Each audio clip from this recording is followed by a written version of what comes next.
लेकिन Yoav Gallant ने आखिर क्या कुछ कहा, कैसे वो पूरी तरीके से चेतावनी देते हुए इस वक्त नजर आ रहे हैं, आपको बताता हूं। देखिए, सुनिए। ईरान के हालिया मिसाइल हमले का जवाब घातक, सटीक और सबसे बढ़कर चौंकाने वाला होगा। ईरान समझ नहीं पाएगा कि क्या हुआ और कैसे हुआ।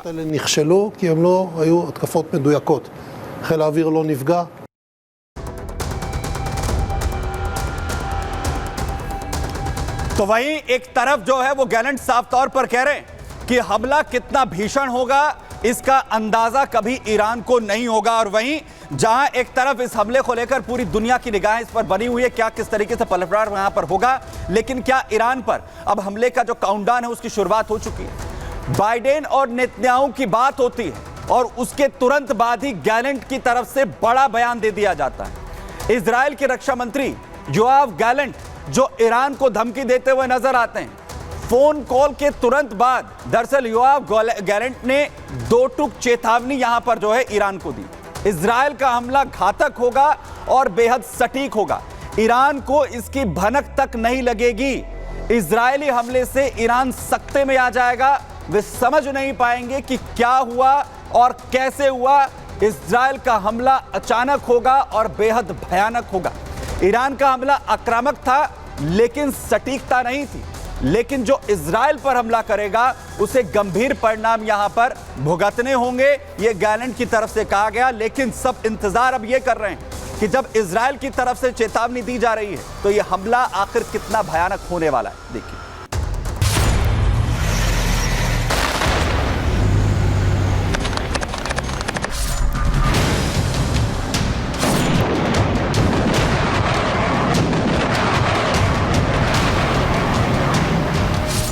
पिछले हफ्ते इजराइल पर ईरान मिसाइल अटैक कर चुका है।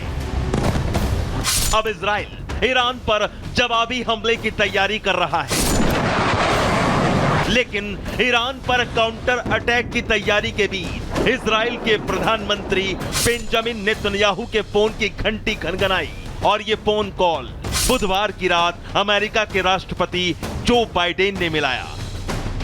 बाइडेन और नेतन्याहू के बीच तकरीबन 50 मिनट तक अहम बातचीत हुई। कई फ्रंट पर एक साथ जंग लड़ रहे इजराइल ने इस 50 मिनट की टेलीफोनिक कन्वर्सेशन के दौरान अपना पूरा प्लान बाइडेन के साथ शेयर किया। व्हाइट हाउस के मुताबिक बाइडेन और नेतन्याहू के बीच कई मुद्दों पर चर्चा हुई। इस फोन कॉल के दौरान बाइडेन ने नेतन्याहू से कहा कि ईरान के हमले पर इजराइल का रिस्पॉन्स संतुलित होना चाहिए। ईरान के इजराइल पर मिसाइल हमले की निंदा की गई। बाइडेन ने यह बात नेतन्याहू से फिर दोहराई कि ईरान के परमाणु साइट पर हमला नहीं किया जाना चाहिए। बाइडेन साफ तौर पे जानते हैं कि जो इजराइल की जो भी कार्रवाई होगी उसके बाद बहुत बड़े पैमाने पर मिडल ईस्ट में खतरा और बढ़ जाएगा। इसलिए बड़े तौर पर उन्होंने खुद फ़ोन किया है नेतन्याहू को, उसको समझाने के लिए कि उनकी जवाबी कार्रवाई ऐसे होनी चाहिए जिससे किसी प्रकार से उनके जो न्यूक्लियर इंस्टॉलेशंस हैं या उनके ऑयल इंस्टॉलेशंस हैं उनके ऊपर हमला ना करें।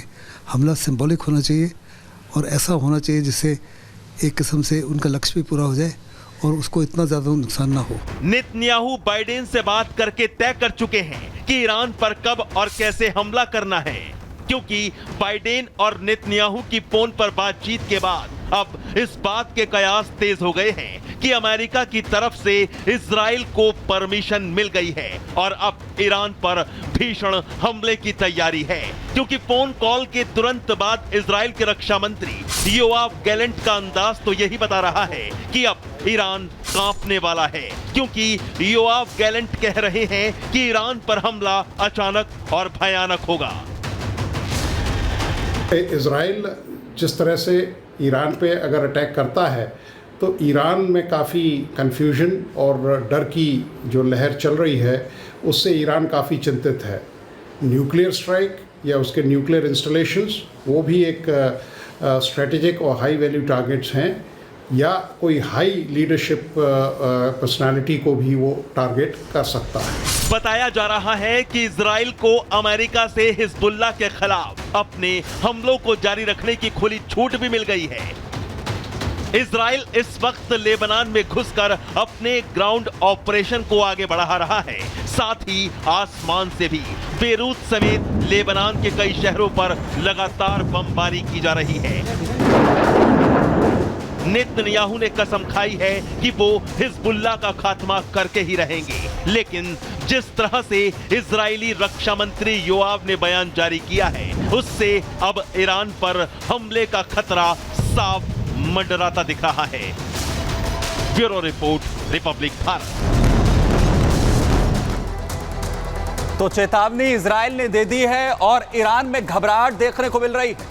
अब ईरान की तरफ से क्या किया जा रहा है वो आपको दिखाता हूं, क्योंकि एक अहम तस्वीर सामने आती है जहां ईरान के विदेश मंत्री पहुंच जाते हैं मुलाकात करने सऊदी अरब। मुलाकात होती है उनकी मोहम्मद बिन सलमान जो क्राउन प्रिंस है उनके साथ, अब्बास अरागची। और कहा यह जा रहा है कि यह मुलाकात जो है वो इसलिए हो रही है कि ईरान में घबराहट साफ तौर पर देखने को मिल रही है। जो ईरान है वो इस वक्त घबराया हुआ है, क्योंकि अब तय लगभग हो चुका है कि आखिर कैसे जो इजराइल है वो हमला यहां पर करता हुआ नजर आएगा। और इसी हमले के डर से इस वक्त ईरान घबराया हुआ है। इजराइल के खिलाफ दरअसल ईरान एक नया मोर्चा बनाता हुआ यहां पर दिख रहा है। ईरान इन दिनों अरब देशों के दौरे करने में लगा है, जहां पर ईरान ने अपने दौरे की शुरुआत सऊदी अरब से कर दी है।